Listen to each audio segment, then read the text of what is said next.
උදාහරණයක් විදිහට හිතන්න දැන් ඉස්සර ෆිල්ම් එකක් කුඩි ඉඳන් ෂූට් කරන්න ඕන නම් හෙලිකොප්ටරයක් ඕනේ. හෙලිකොප්ටරය ඇතුලේ හෙලිකොප්ටරේ ඩ්‍රයිවර් කෙනෙක් ඕනේ. ඩ්‍රයිවර් නෙමෙයි පයිලට් කෙනෙක් ඕනේ.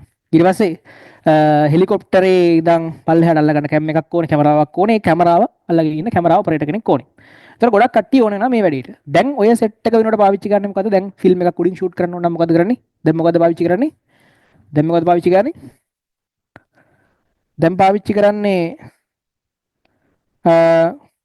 ඩ්‍රෝන් එකක් නේ. එතකොට දැන් පාවිච්චි කරන්නේ ඩ්‍රෝන් එකක්. ඒතර ඒ අනුව දැන් පාවිච්චි කරන්නේ ඩ්‍රෝන් එකක්. එතකොට අර කියන සියල්ලංගේම සම්ප්‍රයුක්තය තමයි ඩ්‍රෝන් එක කියලා කියන්නේ. ඒ කියන්නේ අර කට්ටියමකින් නැති කරන ලබන සමස්ත ක්‍රියාවලිය, සමස්ත බලපෑම තනියෙන් කරන්න පුළුවන් කියන තමයි ඩ්‍රෝන් එක කියලා කියන්නේ. මේ විදිහට ඉස්සර කැමරා තිබුණා, මේ කන්සෙප්ට් තේරුම් ගන්න. ඉස්සර කැමරා තිබුණා වෙනම ෆොටෝස් ගන්න සහ ෆෝන් තිබුණා කෝල් ගන්න. දැන් කැමරා ෆෝන් තියෙනවා. ඒ කියන්නේ මේ දෙන්නගේම සම්ප්‍රයුක්තය තනියෙන් ඇති කරන්න පුළුවන්. තනියෙන් කියන තමයි කැමරා ෆෝන් එක කියලා කියන්නේ. ඒ වගේ. හරි?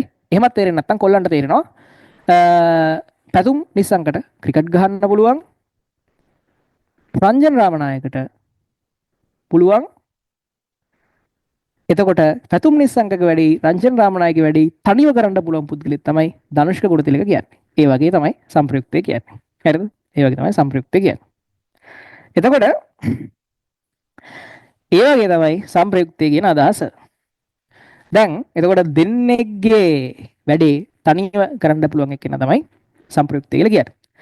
හැම ටවුන් එකම හිතුවට වඩා ගොඩාක් ළමයි ආවසා මං හිතුවේ ඒතර ඔන්ලයින් එකට හරි අඩුයි. දැන් මුන් ටවුන් වලට ඇවිල්ලා තියෙන ඔන්ලයින් එකට වගේ අඩුයි කියලා නෑ. ඔන්ලයින් එකේ Zoom 3000 පැන්නා. YouTube දුන්නා. YouTube එකේ 5000ක් වගේ හිටියා පටන් ගනිද්දි. අර කොච්චර වුණා සමහරෙම ඉතින් ටිකක් වෙලා යනකොට කම්මැලිනේ. උන්ට කම්මැලි බඩගිනියනවා. අර ඒකනේ 100ට එකක් විතරක් මේ ලෝකේ දිනන්නේ. මේ ලෝකේ 100ට එකක් විතරක් දිනන්නේ.